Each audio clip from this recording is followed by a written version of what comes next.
Welcome to How to Trust Your Intuition, the podcast, the place where we learn that trust is earned and not given, even with ourselves. I'm your host, Betsy LaFay. I'm a social worker, turned award-winning psychic medium, turned intuition teacher. And my school, Trust Yourself Intuition School, celebrated its 10th anniversary in 2023. Join us each episode as we interview thought leaders and luminaries in every genre. They talk about how and when they learn to trust their intuition. Most say they're still learning. What happens when they do trust it and what happens when they don't. Stick around as we all walk together down the road towards trusting our intuition. Hello, and welcome back to another episode of How to Trust Your Intuition. On today's episode, we have Megan Weks. And I have to tell you, audience, I was not so familiar with her work called the Manfunnel as a dating coach. It did pique my interest, and honestly, just the name Manfunnel brought some interesting things to mind. I was attracted to her and her work, and energetically, I just felt like she was onto something, and our interview proved right. Megan Weks is a certified dating coach, author, and speaker recognized by the New York Times as one of the most prominent dating advisors, and by Maximum as a top dating coach to follow in 2023. Her creation of the Manfunnel method of dating has helped thousands on their love journeys. Megan and her work have been featured in Forbes, The Wall Street Journal, Psychology Today, ABC, Fox, and other networks across the U.S.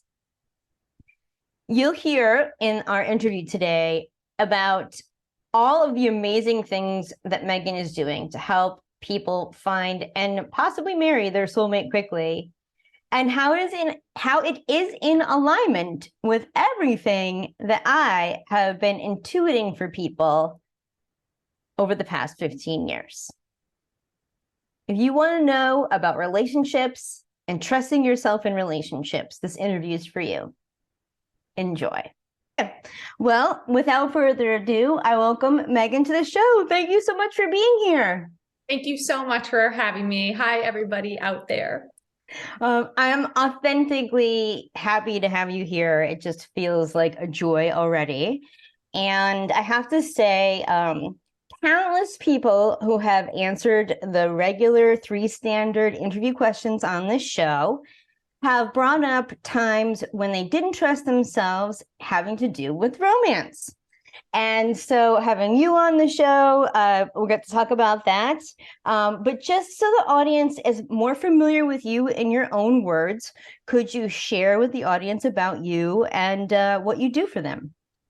My name is Megan Weks, and I help people meet, attract, and even marry their soulmate quickly. I have a dating model that I created called the Manfunnel, and it truly helps you cut through the fat of dating, build your intuition, amongst other things, confidence, self-love, but a lot of practicalities too that are slowing you down and making dating seem like you're never going to find your person. Okay. And so the dating models help many, many people on their journey to love, and I love to share it with others. So thank you for asking about it. I can only imagine how fulfilling it is for you, to be honest. Like, it's clear that you are walking your talk, and it's clear that you enjoy this. So I just am appreciating that about you. So thank you for that. Thanks, Betsy. Yeah. I thank you for that. Let's take these. I have 2 questions about Manfunnel. I'll tell you the second one because I want that to be a separate one for some reason. The second one is about intuition and dating. But the first one I really would like to know, what is it that, what's one of the biggest things that is like a misnomer about dating, or one of the biggest things that will cut the most fat about dating that you're helping people with? There's many of them, but I love that you're asking me this, because one of them is so related to intuition. I figured so. One thing I love about you and your work, Betsy, is that you help people to understand that you can learn and grow your intuition. Okay. Mm-hmm. So to answer your question, and I'm sure you see this is a common chatter amongst people who are dating. And I help primarily women. I help men too, but so many women come and they say, I don't trust men, or how can I trust a man? So the mistake there is that you don't have to trust the man. It's all about trusting yourself. I had to remain super quiet for that because otherwise I'd be like squealing. And I was like, this deserves a clean sound. Yes. Yes, yes, yes. I agree 100%. Now, when we talk about people, okay, so this is a wide category. You can fill in your own sort of details about the situation, but so many people, let's say women, are like, either why did the stars go so wrong for me in the past that created, those trust issues or whatever, or, I need to be chosen, or the scarcity, like you said, no one's out there, right?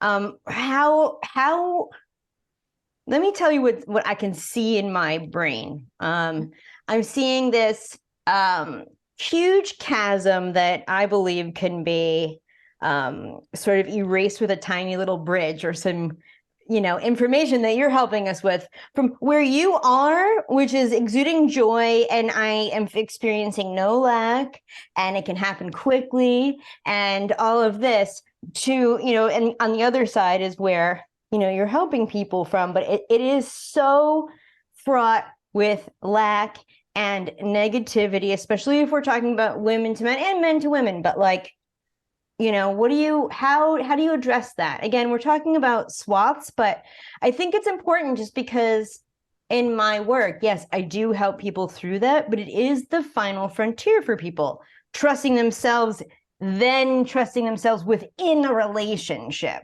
right? Yes. There can be a long road.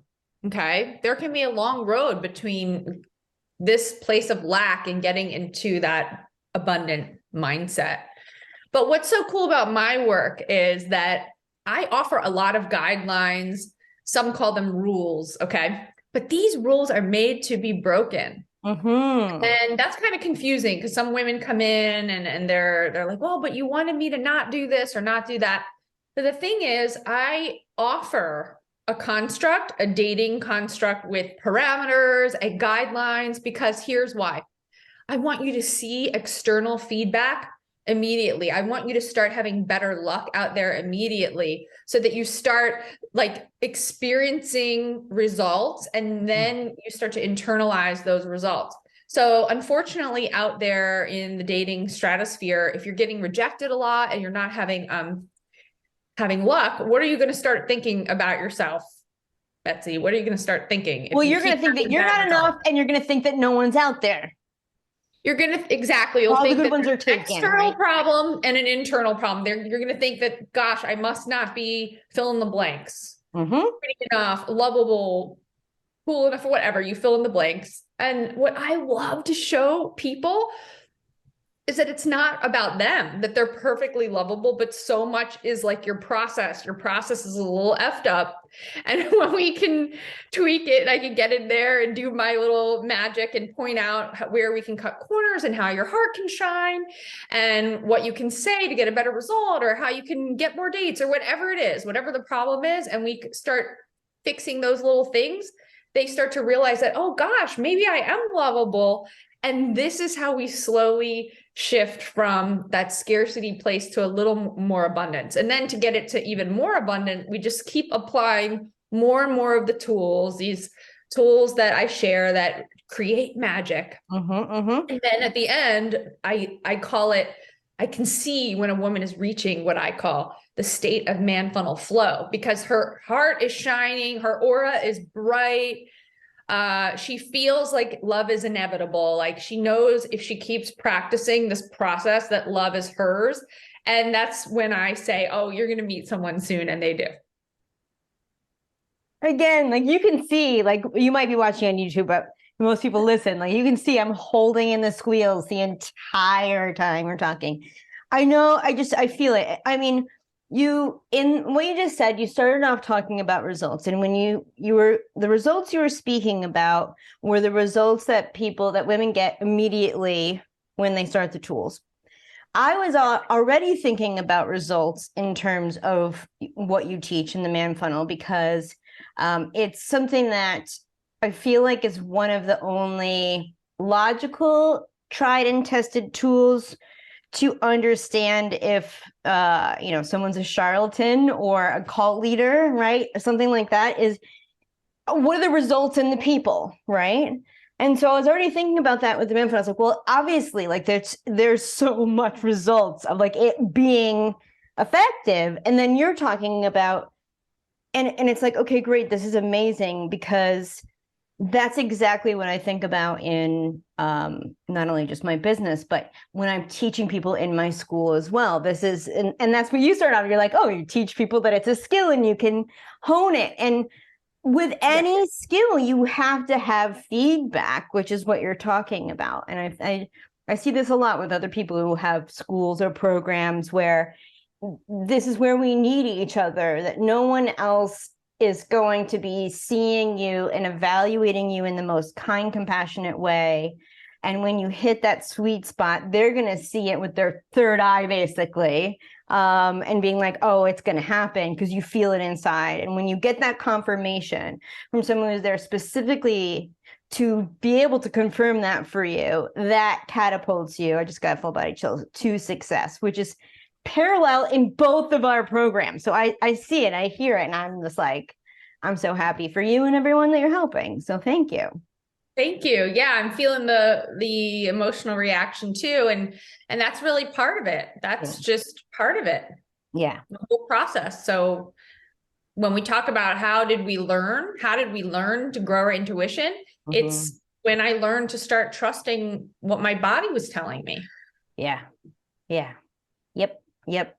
How did that happen? Like, what was going on for you there? I mean, obviously it's a long road. I'm still learning to, pay attention to my body, but was there a time when you're like, oh gosh, I've got to start trusting this, or I'm finally trusting this?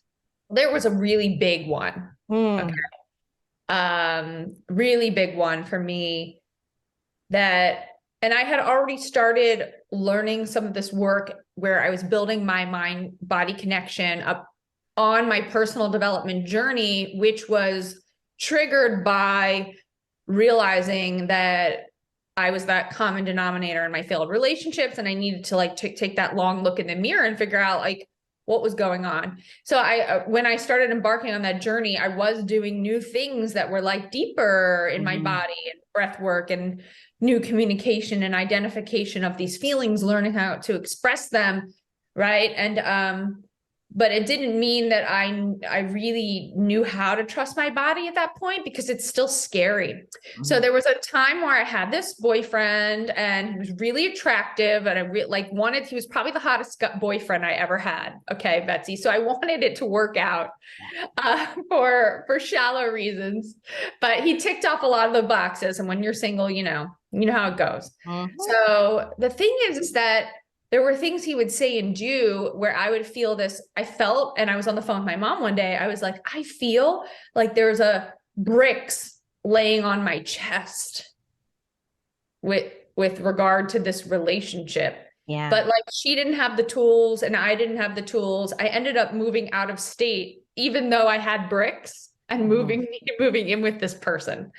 Right. Which didn't work out well, but the signs were just so close. My body was screaming, Betsy. It was screaming at me. Yeah. You want to feel expansive. You don't want to feel that, not just constriction, but bricks. I had a ton of bricks on my chest, and I went anyway. So I was completely ignoring my body because I didn't know what it meant. I knew I was supposed to, according to society, meet a man and get married, or whatever it was that I was trying to do at the time. So I was pushing through because I wanted that, result I thought I needed to chase. And I ignored this very loud signal. Well, I mean, I think it's a matter of diction, and if you don't agree with this, that's fine. I think you'll agree. You weren't necessarily ignoring it. You really just did not know. It was telling you what it was telling you, right? I've definitely have lots of similar stories, but what I want to say in response to your story, thank you for sharing that. Is so many. I mean, I think a lot of us have heard this. Some of us haven't, but a lot of us, when we get into the relationships, the romantic relationships, and something, it could be brain fog, it could be emotional, mental, spiritual, but a lot of times it does wind up being physical. The doctors, the therapists, even if you go to a Reiki practitioner, whoever, most people, friends, family included, are not going to say, well, how do you feel in that relationship beyond, does it tick off the boxes, beyond how you should feel, beyond how you're working on it. Nobody really addresses that. And so it's not you should leave him because you're better than, this or whatever. Like so I'm saying that to anyone now. For me, I had lower back pain, or I had rashes all over my hands, right? Like, that was what was happening to me. And when I left, I did not have those problems anymore. So it's just something for people to consider. I really appreciate you sharing that story. Yeah. You want to take one of the other questions? Whichever one you want to take first. When you trusted, perhaps despite logic or what people were saying, or when you didn't, and the consequences. Well, when I didn't was my share about that boyfriend, but yes. Another time, I mean, just so now, Betsy, yes, of course, we're still growing, and I'm still, when faced with decisions, still can be confusing. Like, is this my intuition, or is this not, or is this a challenge that I'm supposed to be facing? Right? Is this excitement that's healthy, or is this decision going to destroy my serenity? When I graduated with a BA in psychology in 2002, attachment work was only applied to children. Now, in 2023, it seems to be all the rage for a reason, because knowing your attachment type, there are 3 main types: avoidant, anxious, and secure, really changes your life. And if you listen to the podcast where I talked about how I lost $100,000 from a spiritual, quote unquote, spiritual coach, the silver lining to that experience was me discovering the root of a lot of my issues. I was anxiously attached. I had anxious attachment. At the very end of that terrible, terrible situation, yes, it was traumatic, I came across Maya Diamond's work. And it was working through her program that literally rewired my brain from anxious to secure. This is how I made it through all of my major transitions over the past 2 years and discovered so much about myself. Now, if you don't know about attachment work, don't feel bad. Here's a typical situation, in fact, the most common situation that happens with these attachment styles. Person A and person B are in a relationship. They care about one another. Person A reaches out to person B, doesn't hear back right away. So then maybe sends another text or another gesture, which further pushes person B away. Both people get resentful, and eventually they might break up. I was in that situation more often than I'd like to remember. I married the wrong person, I had toxic family relationships, and had no idea until I took Maya's program. So, the link for a free consultation is in the show notes, and I'm so happy to offer it all the podcast listeners. If you sign up for her program, you will get a free session worth $500 with Maya Diamond herself, one-on-one. That's just for How to Trust Your Intuition podcast listeners. So I had a situation recently that was like that, where I had a really cool opportunity and I was very grateful for said opportunity, and it was an awesome opportunity. And I was saying yes to this opportunity. But then like there was a weekend where I started having real attacks of anxiety, which is not really common for me. It was very unusual. And it happened for like 48 hours until actually just one of my best friends was like, why don't you say no to the opportunity in your mind and then check in to see how that feels in your body? And so I did that for the balance of the weekend. And that's only then is when I started to feel better. And so ultimately, although it even hurt me because the opportunity was very interesting, I had to turn it down because I had to listen to my body. And upon finally saying no, which is scary to have to reject someone too. I don't like doing that. I'm very empathetic, and I really loved these people too. So I had to say no, and that hurt. But then once I did that and got on the other side of that, the serenity came back, and peace and serenity in my body, in my life, and appreciation for all the things I already had without the opportunity just came flowing back. And I knew that I made the right decision. I want to drop a pin in this because, and just like highlight it, because this is what happens, not. And then then $1 million fell in my lap, and everything from that moment was easy, and everything flowed with ease without any effort. Yes, that can happen when you trust your intuition, but more so, you go from anxiety or stomach ache to I feel more serene. I feel joyful. I feel grateful. I feel expansive. And I think that's just super important to highlight for sure.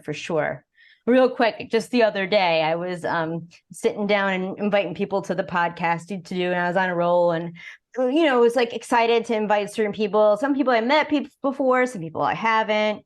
And I went and I was someone on the list that I had met before that I do admire their work.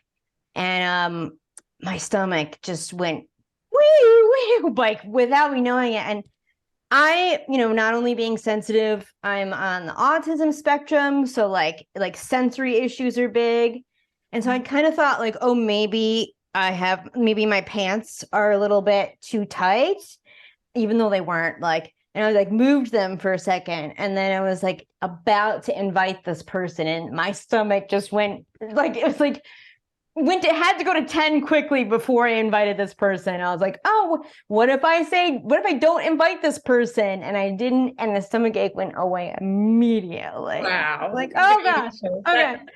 Yeah. And I don't think there would have been dire consequences, but if I really put myself in that situation, I just think it would have ruffled up my feathers in a way that I wouldn't have needed. It's just like, I don't need to go there, so yeah, this is awesome. What about a time, has there been a time where you have felt something and maybe people close to you were like, that's just absolutely insane, and you're like, I have to do this? Small, large, anything. Well, luckily, I think the people that I'm around, like Josh, my husband, and my kids, are very open, especially our daughter, very open to the collective consciousness. And I love hearing that. Just very open. So the other day we were on our way, Josh and I take our two pooches, our dogs, to this park, and it's like an unspoken off leash place, but the park ranger comes and gets you and gives you a ticket and stuff. And like, then he's also can like be it's like the Stanford Prison Project. He's very in his role. So you don't want to mess with these park rangers. You know what I mean? I get it. I fall into the role very quickly of being very afraid. Yes.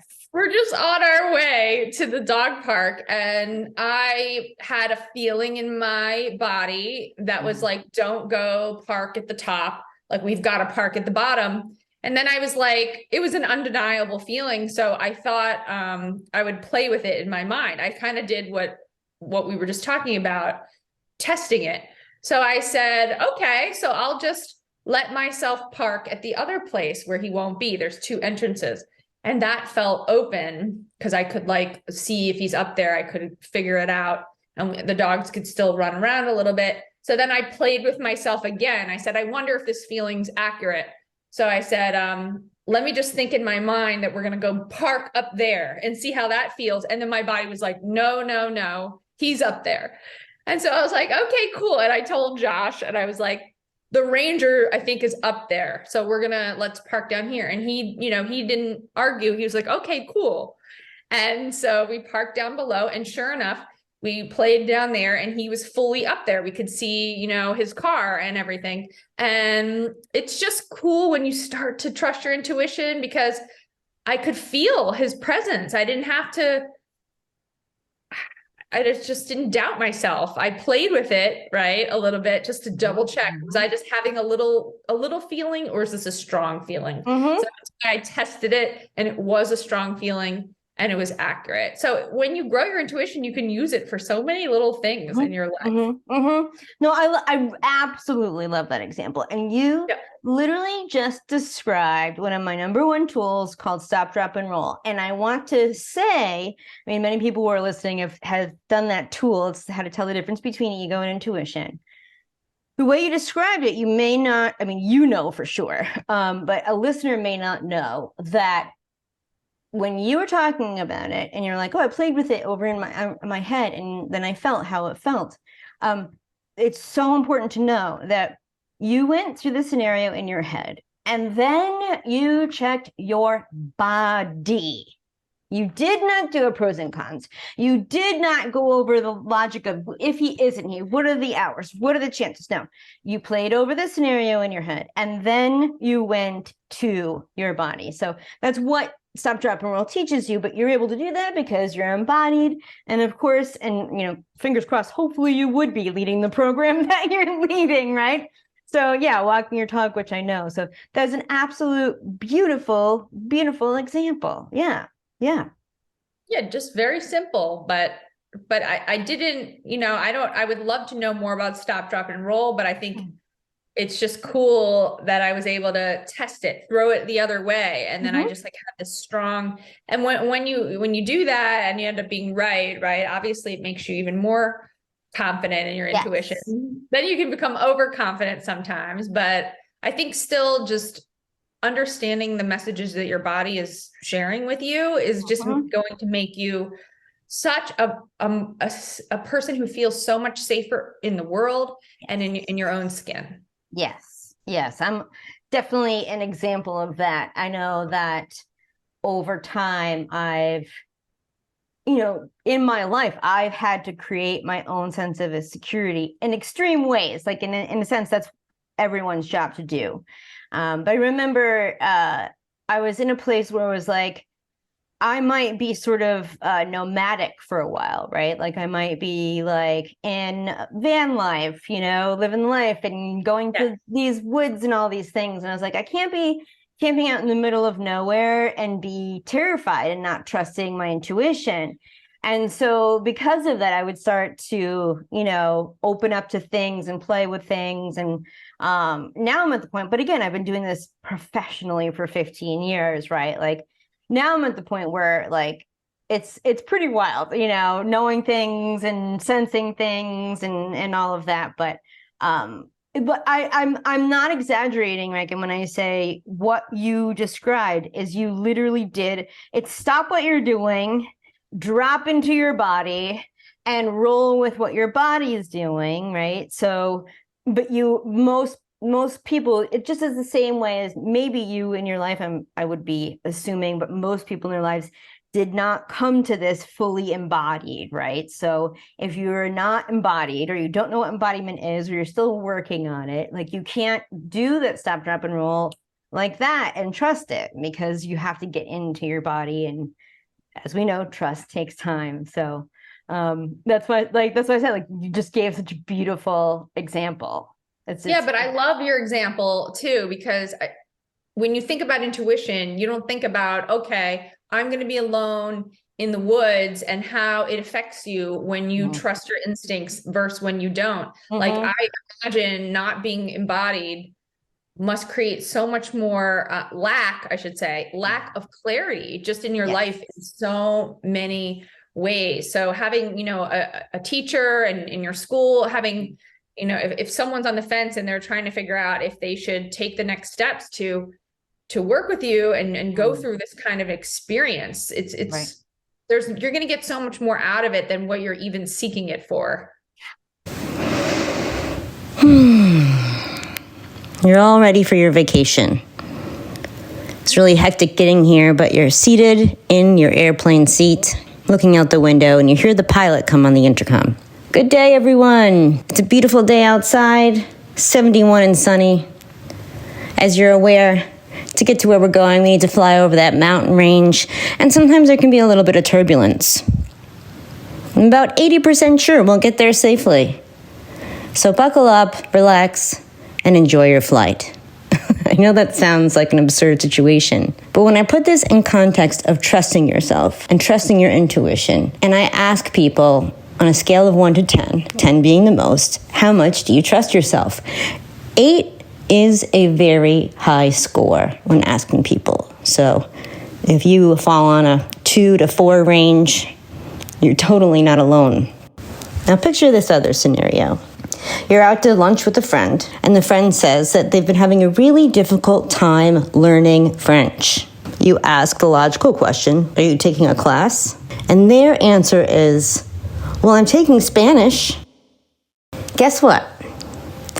If you want to trust yourself deeply, if you want to have an easier time making decisions, break through blocks, connect with people, know who to connect with when, there's a class for that. I've actually helped thousands of people truly trust themselves in uncertainty, in times of doubt or fear, shame or guilt.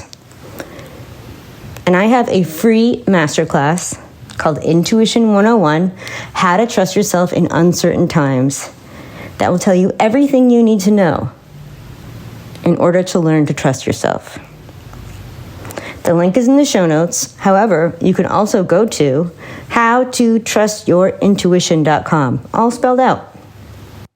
This has just been super, super amazing. I'm thinking of all of the women specifically listening to this, and they're just like, I need to get into the man funnel. Let me know more. And also for the people who are like, I'm not sure about the man funnel, but I want to dip my toe. Like, how can people find you? Like, where do they go for that? If you go to my Instagram, the Manfunnel, TheManfunnel, you'll come across many resources. And I have a quiz, Why Am I Still Attracting Emotionally Unavailable Men, that will offer so much clarity. So if that sounds like you, go ahead and take the quiz. And then also, if you're ready to mingle, and here in New York, it is just so lovely. And so if you want my free resource, the 10 top ways to meet men offline, just DM me on Insta and I will send you my super duper cute flip book just to help you, take a break from those apps. But I do want to leave you with this thought. If you're struggling on the apps, it's likely a sign that you need help with your intuition. Oh my gosh. So you literally answered my question, and I was trying to figure out the best way to ask it, because I was like, okay, so I'll tell you what the question was, which was like, are the apps a part of the program? I literally, like 15 seconds before you mentioned the apps, but I was literally hoping so, because, well, then when you were like the 10 ways, I was like, well, that's assuming that we're doing also apps dating too. So I was like, I got that. But the reason why I was excited, and this is again accolades to you in your process, is because I'm not one, and it sounds like you're the same way. It's like, I'm not like, you have to do apps or you don't have to do apps. But what I will say is, intuition wise, specifically in relationships, and it's in the name of your program, is when you make a profile, you're forced to take a look at yourself and you're forced to see who you are, and you're forced to announce to the universe and to the public, and to, in this case, you're a man, what you want. And you're forced to take that data and feedback and see if it's attracting the type of person that you want. And you have to say no a lot. And it's really cool because energetically, intuition, relationship wise, again, I've got chills, is, the more that you say no, right? The more that you are closer to finding the right one. There's a lot, and you funnel them. And this is one of the ways. So learning how to, as you said, cut the fat. So I'm just very excited about that, both the online and the offline for the people. I think they're very important. It's been spirit telling me, but I've even had people where it's like, you will be in alignment, right, with the soulmate you're looking to attract if you create your profile. But it doesn't even mean that you're going to meet them online, but just clarifies all of that for you. Exactly. The first thing to do in my program is something called the Irresistible Profile Blueprint. And that's if you plan to date online or not, because it's under the umbrella of the first part, which is dating yourself. Just like you said, Betsy, you're forced to share with the universe and others that you want love. Just putting desire. It announces to the universe. Yeah. It opens the floodgates of a lot of things. That's a loaded thing to do. Seems simple, but for some people, like, that's a huge step that takes some hand holding and self-reflection. So I love the way that you put it. Oh, it's like, okay, yeah, I know that the results speak for themselves, Megan, but like, I'm just like, yeah, you're on the level with everything that I've been getting for people when they ask specifically. So thanks again for taking the time. This has been an absolute joy. Thank you for being here. It's been so fun. I'm so grateful to be here to share with all of you and to see you, Betsy. Yay. How to Trust Your Intuition, the podcast, is written, produced, and created by me, your host, Betsy LaFay. Music provided by Ben Talmy. If you don't want to be like that pilot that is 80% sure you'll get to your next destination safely, and you want to take the right class to learn the right language, and guess what? Intuition is a language. Head over to howtotrustyourintuition.com. I hope this podcast has been helpful to you. If it has, please forward it to a friend who you think it could also make a difference for. There's something that you can do for me and everyone else who listens to this podcast as well. If you hit subscribe, you'll never miss another episode. It'll also help the show get to other people. And of course, I know you've heard other podcast hosts say this before, but it's totally true. If you leave us a 5-star rating and a review, it helps other people like you discover this podcast.